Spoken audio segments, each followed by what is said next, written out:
On the way back from Lewis's funeral, my mom told me to start packing. She waited until the day before we left to tell Edie. I'm not sure if she wanted to make it easier or harder.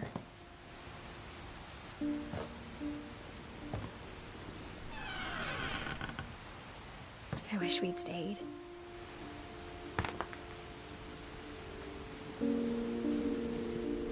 But I understand why we left.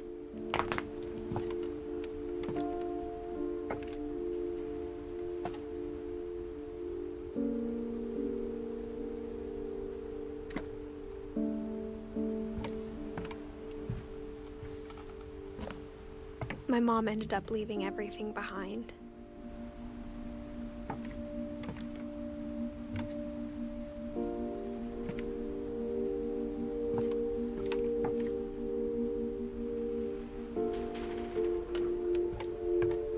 What happened that night had been coming for a long time. Maybe it should have come sooner.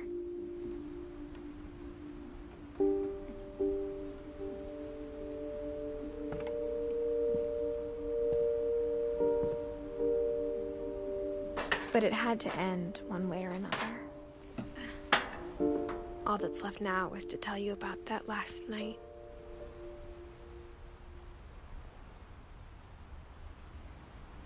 Man, hast du viele Bücher? Ja, das scheint mein Kinderzimmer zu sein, also Ediths Kinderzimmer.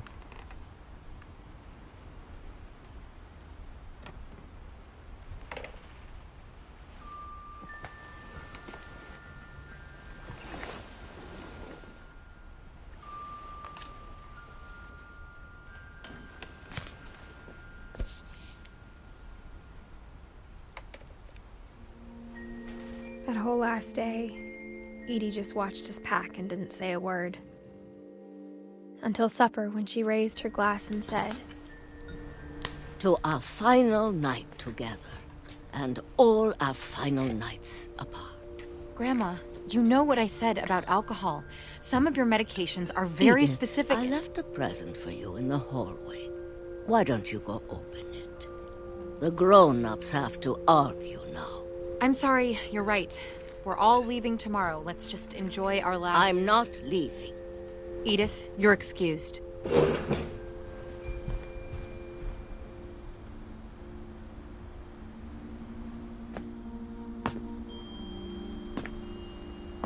the power had been shut off that morning, but Edie always had plenty of candles. When my mom sealed the library, I don't think she knew about the other entrance.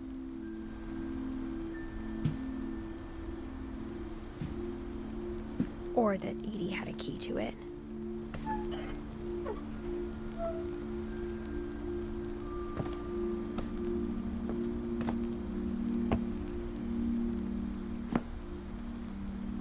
That thing you're afraid of isn't going to end when you leave the house.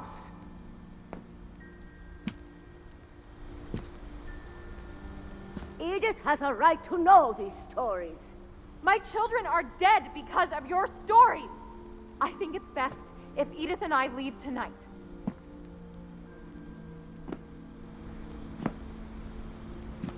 We'll have the nursing home send a van for you in the morning, okay?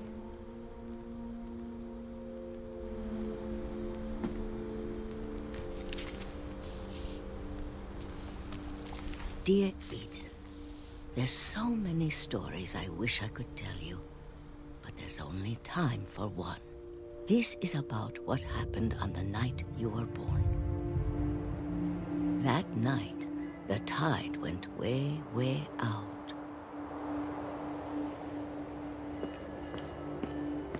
It was the first and last time I ever saw the old house aground. There'd been an earthquake out in the middle of the ocean. They called it the lowest tide in 1,000 years. God, it smelled awful. You know, I've seen that house every day of my life. But I never thought I'd go back to it. When the fog rolled in, I lost my way.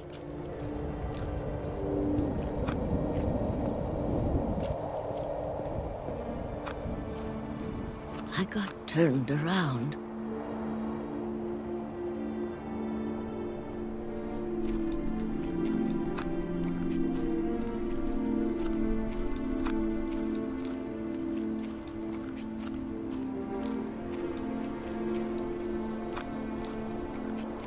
For a while, I wandered. I started seeing things.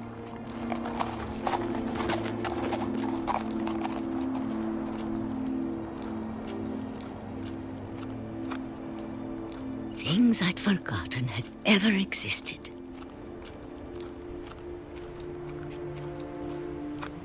But when I saw them, they felt like old friends. That night, a lot of things came back to me. Or maybe I came back to them.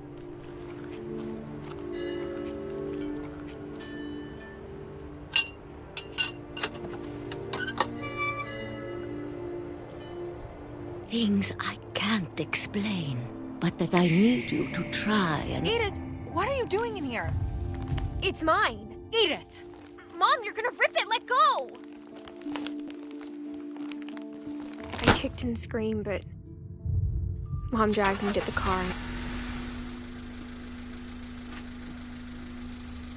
I never saw Great-Grandma Edie again. The next morning, the van came to pick her up, but she was already gone.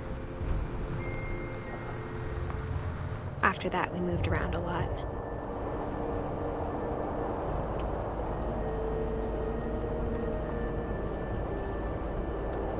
We both tried to make the best of it.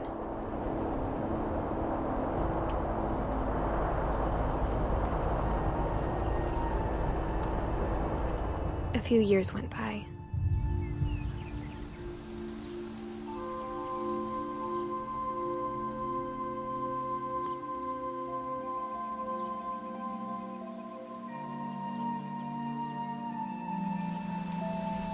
My mom didn't like to talk about it. But she started getting sick a lot. The rest happened pretty quickly.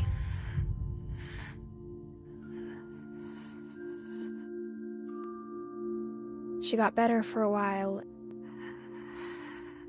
and then she didn't. And then I was alone.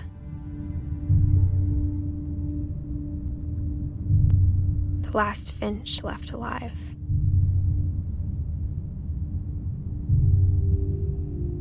Until I found out about you. I'm still not sure what to tell you about all this. If we lived forever, maybe we'd have time to understand things. But as it is, I think the best we can do is try to open our eyes. And appreciate how strange and brief all of this is.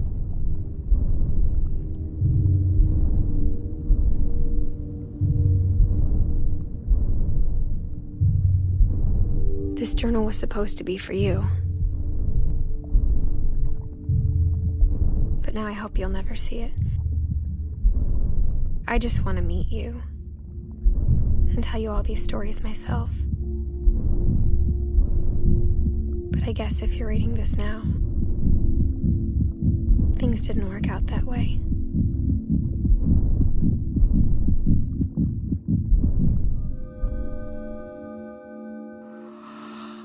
This is where your story begins. I'm sorry I won't be there to see it. It's a lot to ask, but I don't want you to be sad that I'm gone. I want you to be amazed that any of us ever had a chance to be here at all. Good luck.